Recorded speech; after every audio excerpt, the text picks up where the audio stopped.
প্রিয় ভাই বোনেরা, খুব চাঞ্চল্যকর একটা খবর। 5 আসনের জামাতের যিনি এমপি বর্তমান, তার উপরে হামলা হয়েছে গত শুক্রবারে, পৈশাচিক হামলা। ভয় পাবে না, তারেক রহমান একটা কাগুজে বাঘ, এটা আসল বাঘ না। রয়্যাল বেঙ্গল টাইগার যদি বলেন তাহলে ইনকিলাব মঞ্চের ভাইরা যদি আর হামলা করতে আসেন এই রয়্যাল বেঙ্গল টাইগারদের উপরে, বাংলাদেশের মানুষ কিন্তু বসে থাকবে না। আমরা সরকার পতনের আন্দোলনে নামি নাই, এটা কোনো সরকার পতনের আন্দোলন আর সমাবেশ নয়।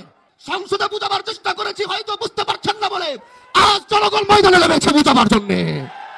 লন্ডনে যিনি আগামীতে পালানোর প্রস্তুতি নিচ্ছেন, তিনিও এমনি এমনি পালাবেন না। চলুন রাজপথে নামি। আমি আমার জায়গা থেকে বলতে পারি, ব্যক্তি হিসেবে আমার দল থেকে আপনারা যদি রাজপথে নামতে চান, কারণ এটা আপনাদের দাবি, আমি ব্যক্তিগতভাবে প্রথম কাতারে থাকবো। এবারের প্রথম গুলিটা খাওয়ার জন্য প্রস্তুত আছি। দেখা হবে ইনশাল্লাহ রাজপথে।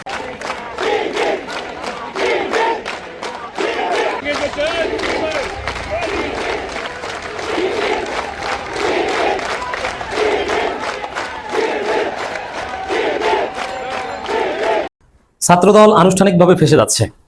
শিবির অলরেডি জিতে গেছে রাষ্ট্রীয়ভাবে। 12 তারিখ এইটার মৃত্যু দিবস হয়ে যাবে। 12 তারিখ পর্যন্ত লাস্ট সময়। 13 তারিখে জনতার মঞ্চের মতো আমরা কিসের মঞ্চ করব? জুলাই মঞ্চ করব ইনশাল্লাহ। এবং সেই জুলাই মঞ্চ থেকে সারা দেশে জুলাই মঞ্চ করা হবে। এবং সেই জুলাই মঞ্চ থেকে আমরা ইনশাল্লাহ এই সরকারকে আমরা অসহযোগের আন্দোলনের ইনশাল্লাহ ডাক দিব। আসসালামু আলাইকুম। আজকের গুরুত্বপূর্ণ সংবাদে আপনাদের স্বাগত। ভিডিওর শুরুতেই বুঝতে পারছেন আজকের ভিডিও অত্যন্ত গুরুত্বপূর্ণ। তাই অনুরোধ থাকবে না টেনে পুরো ভিডিও দেখবেন। যারা আমাদের চ্যানেলটি সাবস্ক্রাইব করেননি তারা চ্যানেলটি সাবস্ক্রাইব করে বেল আইকনটি চেপে রাখুন। যারা ইতিমধ্যে সাবস্ক্রাইব করেছেন তাদেরকে ধন্যবাদ। কথা না বাড়িয়ে ভিডিওটি একটি লাইক দিয়ে মূল পর্বে চলে যায়। প্রিয় ভাই বোনেরা, খুব চাঞ্চল্যকর একটা খবর। 5 আসনের জামাতের যিনি এমপি বর্তমান, তার উপরে হামলা হয়েছে গত শুক্রবারে, পৈশাচিক হামলা। তিনি একটি পেট্রোল পাম্পের পাশ দিয়ে যাচ্ছিলেন, তার গাড়ির তেল ফুরিয়ে গিয়েছিল। তিনি তেল নেবার জন্য পেট্রোল পাম্পে যান এবং সেখানে দীর্ঘ লাইন। তিনি একজন এমপি হয়েও, সংসদ সদস্য হয়েও লাইনে দাঁড়ান, নিয়মের ব্যত্যয় করেন না। এরপরে লম্বা লাইন দেখে তিনি গাড়ি থেকে নেমে সরল মনে ওই তেল পাম্পে যারা লাইন ধরে দাঁড়িয়েছিল তাদের সাথে কুশল বিনিময় করেন, কথাবার্তা বলেন। ঠিক এর কিছুক্ষণের ভিতরেই বিএনপির একদল সশস্ত্র বাহিনী অস্ত্র শস্ত্রে সজ্জিত হয়ে তারা ওই এমপির গাড়ি বহরে হামলা চালায় এবং তার গাড়ির কাঁচ ব্যাপকভাবে ভাঙচুর করে। এমপি মহোদয়কে দ্রুত সেখান থেকে নিয়ে পাশের মসজিদের ভিতরে ঢুকিয়ে দেওয়া হয়। এই সন্ত্রাসী বাহিনী মসজিদের ভিতরেও হামলা চালায়।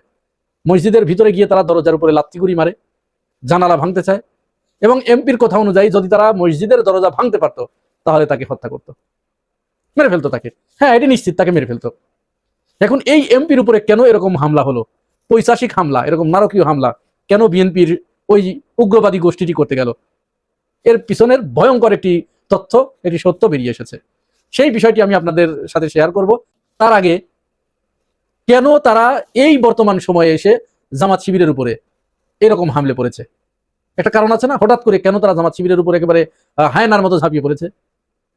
যেখানে পাচ্ছে সেখানেই তারা কুপিয়ে কুপিয়ে কারো পায়ের রক কেটে দিচ্ছে, কারো হাত কেটে দিচ্ছে, কারো কবজি কেটে দিচ্ছে এবং দেশীয় সকল অস্ত্র, রামদা, কিরিচ, চাপাতি, হাসুয়া, এগুলো নিয়ে তারা ঝাঁপিয়ে পড়ছে। কেন? আসুন আগে একটা ভিডিও দেখি।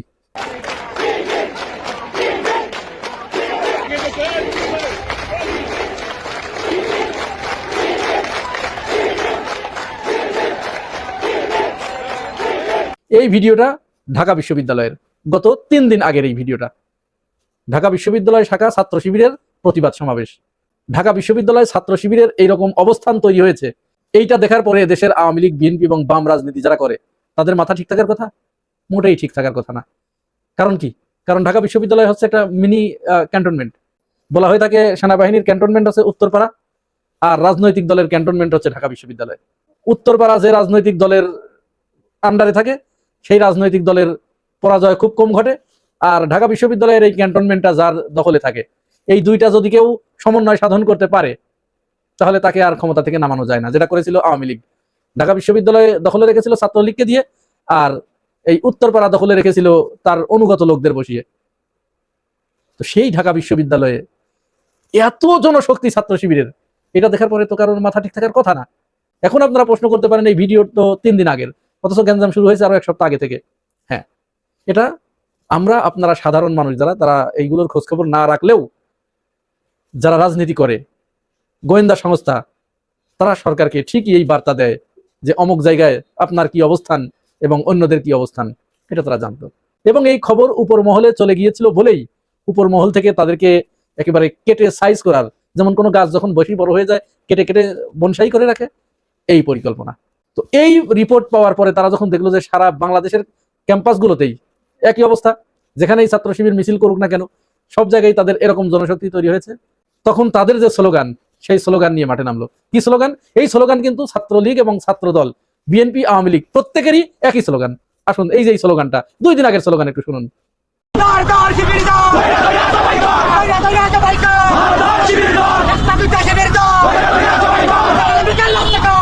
এইটা কোনো রাজনৈতিক দলের কোনো মানুষের স্লোগান হইতে পারে না, কোনো মত অবস্থায় পারে না।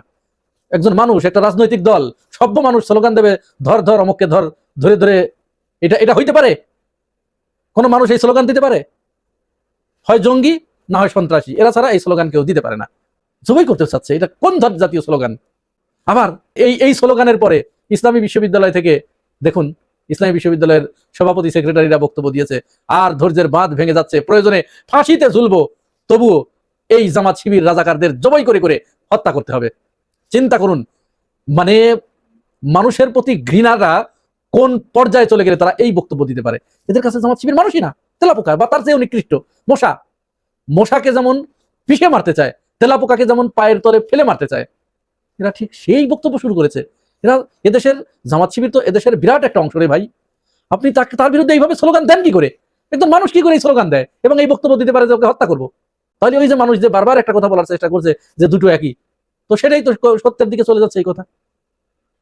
অথচ আমরা কি বিএনপিকে চিনি না? বিএনপির যারা এই কথাগুলো বলছে, এই জাতীয় স্লোগান দিচ্ছে, এই বয়ানগুলো যারা মাঠে ছাড়ছে, তাদের তো আমরা চিনি। তারা তো আমাদের চোখের সামনেই বড় হয়েছে, আমাদের চোখের সামনেই তারা রাজনীতি করেছে। তাদের কোন নেতার কোন চরিত্র এগুলো তো আমাদের জানা, কার কতটুকু সাহস, কে বিপদ দেখলে কি করে, এগুলো তো এদেশের মানুষ দেখছে না? দেখছে তো, কারণ তারা প্রত্যেকেই এই যে এই নেতার মতো এক নেতা আজকে সংসদে বক্তব্য দিলেন, তার বক্তব্যটা আগে শুনুন, আর 2023 সালের এই ভিডিওটা একটু দেখুন। তিনি এক জায়গায় স্লোগান দিচ্ছিলেন, স্লোগান দিতে দিতে হঠাৎ করে পুলিশের গাড়ি আসার যে সাইরেন, এই শব্দ তার কানে আসার সাথে সাথে তিনি দেখুন কি করেছে। আগামী দিনে কোন আন্দোলন হলে, সংগ্রাম হলে বাংলাদেশের মানুষের পক্ষে হবে, হেরে যাবে রাজাকার, জিতে যাবে বাংলাদেশ।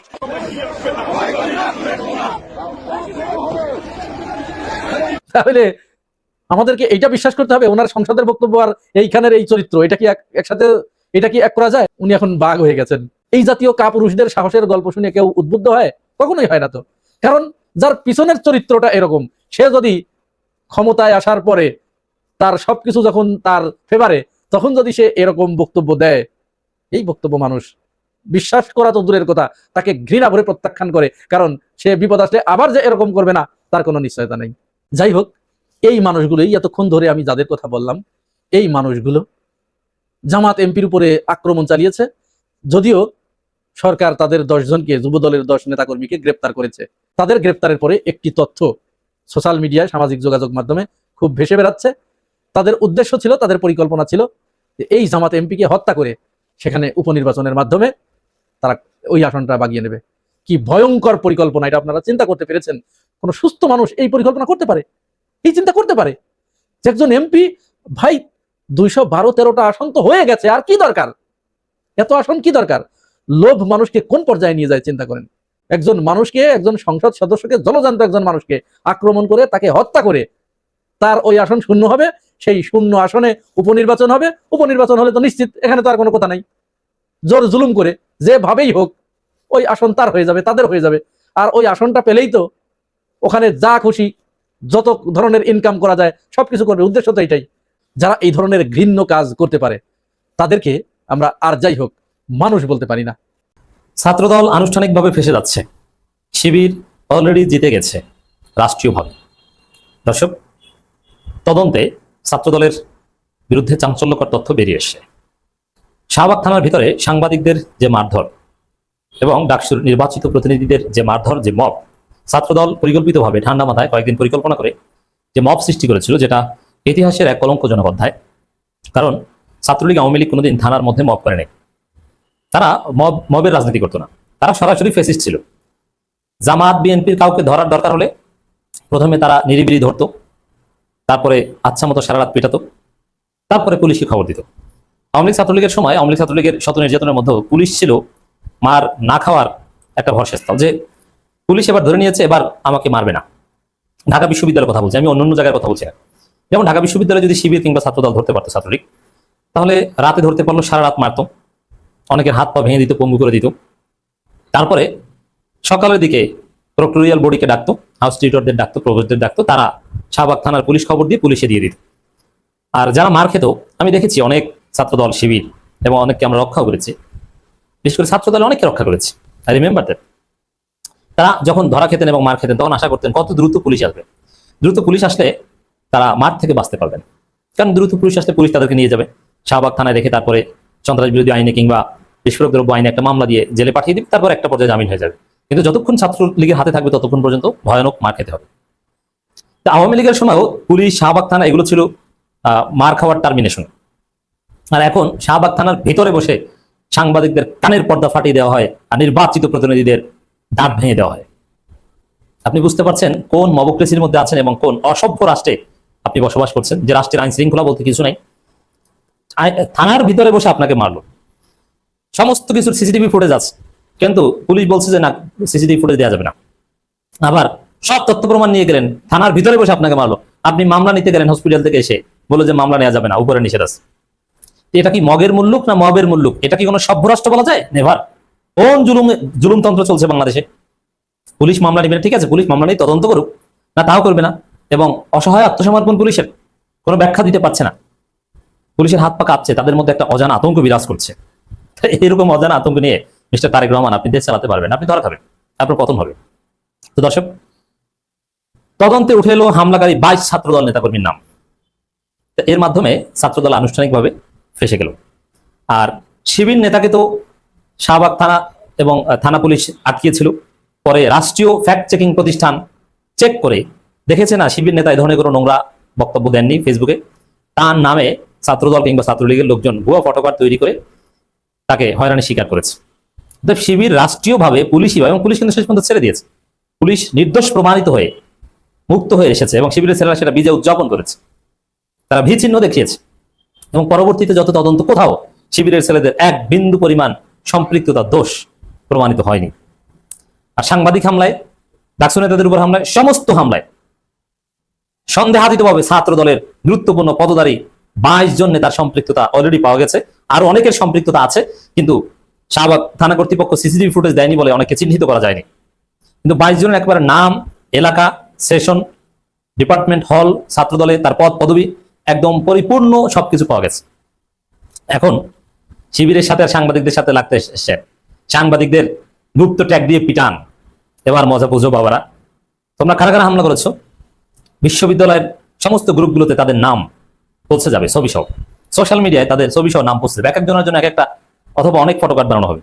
গ্রামে গঞ্জে তার পরিবারের কাছে পৌঁছে যাবে যে তোমার ছেলে এভাবে শিক্ষার্থী নির্যাতনকারী, বড়দের সাথে বেয়াদবি করে, ডাকসু নেতাদের উপর হামলা করে এবং ঢাকা বিশ্ববিদ্যালয়ের ইতিহাসে সবচেয়ে মেধাবী ছাত্রের গায়ে লাথি মারে, সাংবাদিকদের কানের পর্দা ফাটিয়ে দেয়। এটা যখন বাবা মা দেখবে, ওই বাবা মা খুব আক্ষেপ করবে, এই সন্তান জন্ম দিয়েছে আমি। এবং ওই ছেলেদেরকে বিয়ে করাতেও কষ্ট হবে, মেয়ে বিয়ে দিতে চাইবে না, এবং ওরা ক্যারিয়ারে ভালো কিছু করতে পারবে না, ওদের সাথে মেয়েরা প্রেম করবে না, ঘৃণা করবে। দর্শক, এবং এই তদন্তে যে নাম ঠিকানা বা যে চাঞ্চল্যকর তথ্য বেরিয়ে এসছে, তাতে প্রথম হচ্ছে যে সামাজিকভাবে ওরা ধরা খাবে। আর বিচার টুডে আর টুমোরো, হয়তো বিএনপি সরকার বিচার করবে না, যেহেতু এটা তারেক জিয়া কিংবা সালাউদ্দিন আহমেদের নির্দেশনা হয়েছিল, প্রযোজনা হয়েছিল। কিন্তু 50 বছর পর হলো বিচার হবে। ঢাকা বিশ্ববিদ্যালয়ে বিভিন্ন অপকর্মের বিচার, পুরনো অনেক ঘটনার মামলা আপনারা দেখেছেন। 17 বছর 18 বছর আগের মামলার বিচার ইউনূসের আমলে হয়েছে, বা অনেককে জেল খাটতে হয়েছে, অনেকের চাকরি কিন্তু চলে গেছে, আমরা জানি। সেই 2009 সালের হামলা, 10 সালের হামলা, সেগুলোতে সরকারি চাকরি করে, বিভিন্ন চাকরি করে, এরকম অনেককে ধরা হয়েছে। এর 15 বছর 16 বছর পরও কিন্তু বিচারের মুখোমুখি হয়েছে, এবং অনেকে পালাতক আছে, চাকরি ছেড়ে পালিয়ে গেছে। ঠিক তদ্রুপ ছাত্র দলের যাদের সম্পৃক্ততা এখানে উঠে এসেছে, চোটে আর টুমরো, এখানে 15 বছর লাগবে না, লাগবে 1.5 বছর সর্বোচ্চ। বিএনপি সরকার বিচার না করলে 1.5 বছর লাগবে, 1.5 বছর পর হলো এদের বিচার হবে। দর্শক, রাজধানী শাহবাগ থানার ভিতরে ঢাকা বিশ্ববিদ্যালয়ের ছাত্র সংসদ ও হল সংসদ নেতা এবং সাংবাদিকদের উপর ছাত্র দলের হামলা জড়িতদের চিহ্নিত করেছে তদন্ত কমিটি। ছাত্র দলের 22 নেতাকর্মীকে চিহ্নিত করে অভিযুক্তদের তারিখে প্রমাণ সহ ঢাকা বিশ্ববিদ্যালয়ের বিচার অধ্যাপক ডক্টর বি এম ওবায়দুল ইসলামের কাছে হস্তান্তর করা হয়। ভিসি কার্যালয় সংলগ্ন অধ্যাপক আব্দুল মতিন চৌধুরী ভার্চুয়াল ক্লাসরুমে আনুষ্ঠানিকভাবে এই তালিকা হস্তান্তর করা হয়।